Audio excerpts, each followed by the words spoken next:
Hello my dear movie lovers, welcome to KBR movie channel. మీకోసం ఒక అదిరిపోయే best suspense thriller movies ని తీసుకొచ్చాను. అదేంటి తెలుసుకున్న ముందు వీడియో లైక్ చేసి సబ్స్క్రైబ్ చేసుకోండి. ఈ ఏడాది మలయాళం ఇండస్ట్రీ నుంచి వచ్చిన సూపర్ హిట్ మూవీ నెరవేట్ట సోనీ లివ్ ఓటీటీలో గురువారం జూలై 10 నుంచి స్ట్రీమింగ్ అవుతుంది. ఓ నిజ జీవిత ఘటన ఆధారంగా తెరకెక్కిన ఈ action thriller cinema box office వద్ద మంచి విజయం సాధించింది. ఇప్పుడు సోనీ లివ్ ఓటీటీలో కూడా తెలుగులో స్ట్రీమింగ్ అవుతుంది. సస్పెన్స్ థ్రిల్లర్స్ మూవీస్ ని ఇష్టపడే వారికి మూవీ బాగా నచ్చుతుంది. తెలుగు రొమాంటిక్ డ్రామా 8 వసంతాల మూవీ శుక్రవారం జూలై 11 నుంచి నెట్ఫ్లిక్స్ లోకి వచ్చింది. ఈ సినిమా థియేటర్ లో రిలీజ్ అయిన 3 వారాల్లోనే 4 భాషల్లో స్ట్రీమింగ్ రావడం విశేషం. ఈ మూవీ శుద్ధి అయోధ్య అనే అమ్మాయి ఆమె ప్రేమ చుట్టూ తిరుగుతుంది. ఈ నెట్ఫ్లిక్స్ లోనే ఆప్ జైసా కోయి అనే మాధవన్ నటించిన సినిమా కూడా ఉంది. మంచి లవ్ ఫీల్ గుడ్ మూవీస్ ని ఇష్టపడే వారికి మూవీ బాగా నచ్చుతుంది. చూడండి, Malayalam dance movie moon walk కూడా ఈ వారమే జియో హాట్స్టార్ ఓటీటీలోకి స్ట్రీమింగ్ వచ్చింది. బ్రేక్ డాన్స్ పై మక్కువతో కేరళలోని మారుమూల పట్టణానికి చెందిన కొందరు యువకులు సొంతంగా డాన్స్ నేర్చుకుంటారు. ఆ యువకుల ఎమోషనల్ జర్నీని ఈ సినిమా కళ్ళ కట్టినట్టు చూపించింది. మోటివేషన్ లాంటి మూవీస్ ని ఇష్టపడే వారికి మూవీ బాగా నచ్చుతుంది. తమిళ సైకలాజికల్ థ్రిల్లర్ మూవీ కలియుగం ఈ సినిమా సన్ నెక్స్ట్ ఓటీటీలో స్ట్రీమింగ్ వచ్చింది. 2024 సంవత్సరంలో జరిగే కథగా ఈ సినిమాను తెరకెక్కించారు. ఇక ఇదే ఓటీటీలో చెన్నై సిటీ గ్యాంగ్ స్టార్స్ అనే మరో తమిళ కామెడీ సినిమా కూడా స్ట్రీమింగ్ వచ్చింది.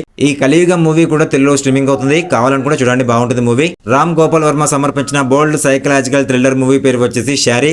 ఈ సినిమా ఆహా వీడియోలో అందుబాటులో ఉంది. ఏప్రిల్లో థియేటర్లో రిలీజ్ అయిన ఈ మూవీ బాక్స్ ఆఫీస్ దగ్గర ఫెయిల్యూర్ గా మిగిలింది. ఆరాధ్య దేవి అనే ఓ అమ్మాయి ఆమెను ప్రేమిస్తున్నానని వెంటపడే ఓ అబ్బాయి చుట్టూ తిరిగే సినిమా ఇది. బోల్డ్ మూవీస్ ని ఇష్టపడే వారికి తప్ప ఈ మూవీ ఎవరికి పనికిరాదు. మలయాళం కామెడీ డ్రామా సంతోషం ఈటీవీ ఓటీటీలో స్ట్రీమింగ్ వచ్చింది. 2 ఏళ్ల కిందట థియేటర్లో రిలీజ్ అయిన ఈ మూవీ ఇప్పుడు తెలుగులో అందుబాటులోకి రావడం విశేషం. లవ్ కామెడీ మూవీస్ ని ఇష్టపడే వారికి ఈ మూవీ బాగా నచ్చుతుంది. చూడండి, ఇలాంటి ఇంట్రెస్టింగ్ మూవీ అప్డేట్స్ కావాలి అనుకుంటే మన ఛానల్ వెంటనే వెళ్ళి ఒక లైక్ ఒక సబ్స్క్రైబ్ చేసుకోండి. Thank you.